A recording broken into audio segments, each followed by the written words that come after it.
네, 나는 코인으로 대박 났다. 그때 근데 이게 뭐냐면은, 이제, 이더랑 알트가 막 오르기 시작하면 얘네는 또 오르는 폭이 막 엄청 세니까 사람들이 눈 돌아가고 비트코인 투자를 안 해요. 비트코인 투자를 안 하고, 어, 막 다 팔아버리는 경우도 있을 수도 있고. 근데 오래 투자를 했던 사람들은 비트코인을, 어, 안 팔죠. 오래 투자했던 사람들은 비트코인을 잘 안 팔아요. 그러니까 모으지. 계속해서 또 이걸로 수익 낸 걸로 모으지. 왜냐면은 이게 장이 무너지는 거를 경험을 해봐서 그래. 장이 무너지잖아요. 예를 들어 리플 옛날에 가격, 지금 리플 가격 얼마야? 리플을 그때 인기 많을 때 사가지고 계속 갖고 있었으면은 리플이 그 정보 좀 뚫었냐고. 하지만 내가 그래도 비트나 알트를, 그러니까 이더리움을 갖고 있었으면 어쨌든 탈출도 하고, 그리고 매 그런 시즌마다 어쨌든 나는 기회가 다시 왔을 텐데, 알트를 붙들고 하나 갔던 사람들은, 왜냐면 알트는 새로운 장이 열릴 때마다 바뀌어요. 대장이 바뀌어. 그래서 예전에 인기 있었던 게 이번 장에도 인기 있으리라는 보장은 없단 말이에요. 그래서 알트를 내가 정말 꽂혀가지고 하나를 가지고 가잖아요. 그럼 그 사람은 굉장히 망할 확률이 높아. 이번 장에서 돈을 벌 수 있어도 이번 장에서 끝을 내야 돼요. 만약에 그걸 무너지는 거를 탈출을 못하고, 다음에 회복해서 다시 정고점을 뚫기를 기다리잖아? 그게 안 올 수도 있어요. 근데 비트코인과 이더리움은 그게 가능해. 그래서 비트코인, 이더리움 투자를 그래도 하는 사람들은 아무리 알트장이 와도 이 수익을 가지고 이거를 태울 거면 태우지. 알트를 갖고 있다가 하락장을 맞지 않도록 노력한다고. 그래서, 어, 제가 말씀드리고 싶은 거는 아무리 혹시 이더리움이 올라가면서 막 알트장에 펌핑 오면 눈 돌아갈 거예요. 알트가 올라가는 정도가 여러분 어제 빗썸 보셨어요? 어제 빗썸 막 100%막 40%막 올라가죠. 이게 바로 알트장의 조짐이야. 여러분들이 이거를 안 보고 예를 들어 이거 장을 혹시 많이 경험을 안 해보신 분들은 10%막 이렇게 올라가는 거 보고 알트장이 온 건가 안 온 건가 헷갈릴 수 있잖아요. 근데 알트장은 그 따위가 아니야. 알트장은 여러분의 상상을 넘어설 수 있어요. 100%막 찍고 막 하루에 20% 기본, 옛날에 그 이더리움 클래식 오를 때 막 2, 30%씩 하루에 올랐는데, 그래서 제가 그랬잖아요. 다음날 오르기 때문에 이걸 팔 수가 없다. 왜냐면 다음날 막 2, 30% 오르는데 어떻게 팔아. 네, 그게 무슨 말인지 아시겠죠. 그래서 알트장은, 그 전에 그런 거는 알트장 따위가 아니었다. 여러분들 혹시 그거 보셨죠? 그 위믹스랑 지금 루나 올라가는 거 보셨죠?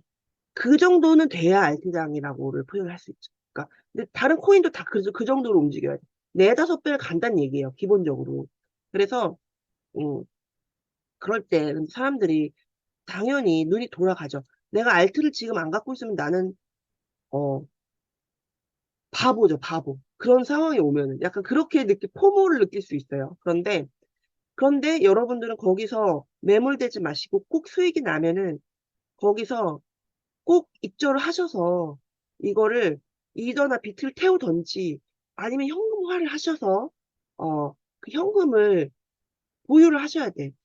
알트장은 그렇잖아요. 알트장은 또 약간 알트장이 지나가면 또 조정이 한번 오니까 그때 쓸 현금도 필요하고 그래서 음 이게 제가 그래서 한 가지 말씀을 드리고 싶은 건 만약에 알트 같은 경우는 막 몇백 올라 버리잖아요. 근데 이제 내가 이제 지금은 조금 정리해야 될 시점이 왔다라는 진짜 이제 판단이 오면 이것만이라도 해. 아니면은 좀 고민되는 시점이 오시잖아요. 그러면은 이것만이라도 해. 뭐냐면은 원금 빼기만이라도 해요. 원금 빼기. 예를 들어 내가 2천만 원을 가지고 투자했는데 5배가 됐어요. 제가 지금 이런 얘기 하니까 갑자기 2천만 원을 가지고 1억이 됐어요. 5배가 된 거예요.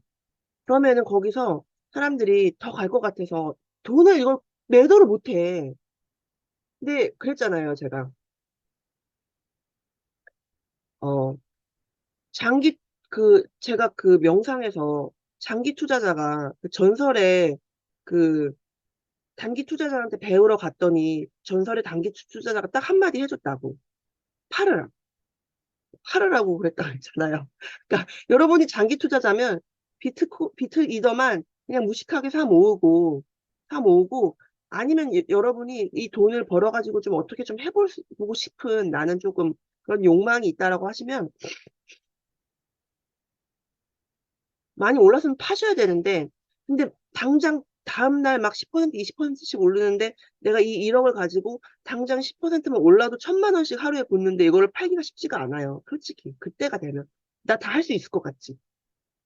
근데 지금 코인장에 오래 있는 사람들 다 그거 못 해갖고 물러갖고 있는 사람들이 90%, 90%예요. 그래서, 어쨌든, 그래서 여러분들이 하셔야 되는 거는 뭐냐면은 그렇게 만약에 5배라도 갔다? 그러면은 거기서 원금만이라도 빼시라는 거예요. 원금만이라도.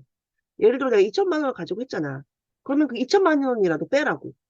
빼면은 그 돈만이라도 가지고 있으면 이게 아무리 나중에 폭삭 주저앉건 내가 혹시 빨리 대응을 못했건 해도 내가 그래도 원금을 지켰으니까 이게 어떻게 되든 상관없잖아. 혹시 그 많이 올랐으면 한 2천만 원 말고 한 3천만 원까지만이라도 빼던가. 그러면 내가 그래도 수익은 났어. 요렇게는 말을 할 수 있잖아요. 근데 나중에 이게 진짜 무너지면 막 어느 날 갑자기 보니까 자고 일어났는데 마이너스 50%가 됐어.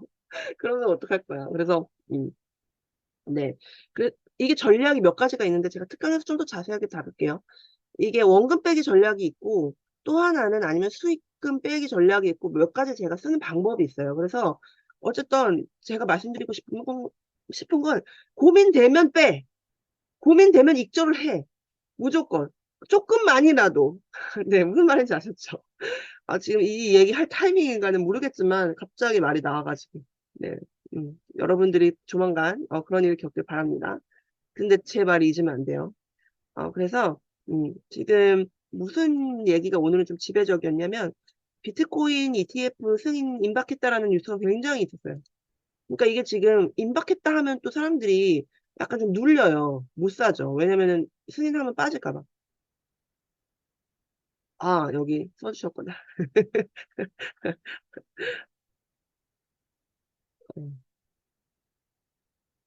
외계미. 네, 그때 그래서 가만히 있으면 바보다니는 느낌이 강해졌다고, 멜리님. 이거 그러니까 이것도 왜냐면 지금이라도 투자를 하신 분들은 너무 잘하시는 게 늦었다고도 볼 수 없고, 왜냐면은 비트코인은 조금 지금 약간 과열이지만 다른 거는 지금 안 오른 것도 많아요. 그래서, 음, 그리고 또 비트코인은 어쨌든 지금 내년 반감기가 더 큰 이슈라서 막 지금 뭐 하루 만에 수익 내려고 솔직히 투자한 거 아니잖아요. 지금, 그래도 1년 보고 투자하는 거 아닌가요? 그래서, 조급한 마음은 절대 갖지 마시고, 그리고, 이게 자, 조금이라도 일찍 시작하는 게 낫다고 하는 게 아무리 어떤 타이밍이라도 이 불장을 경험을 해본 사람과 안 해본 사람은 내가 설사 10,000원을 가지고 있어도 내가 10,000원을 가지고 진짜 돈이 너무 없어서 내가 비트코인, 이더리움 딱 1,000원씩 샀다. 그리고 알트도 1,000원씩 샀다. 그러면서 그냥 관찰만이라도 내가 해봤다. 진짜 난 돈이 없어서. 라고 한 사람과 1년 후에 그냥 투자하는 사람과는 정말 이 사람과 이 사람은 하늘과 땅 차이예요. 아는 게. 돈을 벌 수 있는 확률이. 그래서 정말 지금이라도 하신 거를 후회하지 마시고 방법을 찾아 나가면 되니까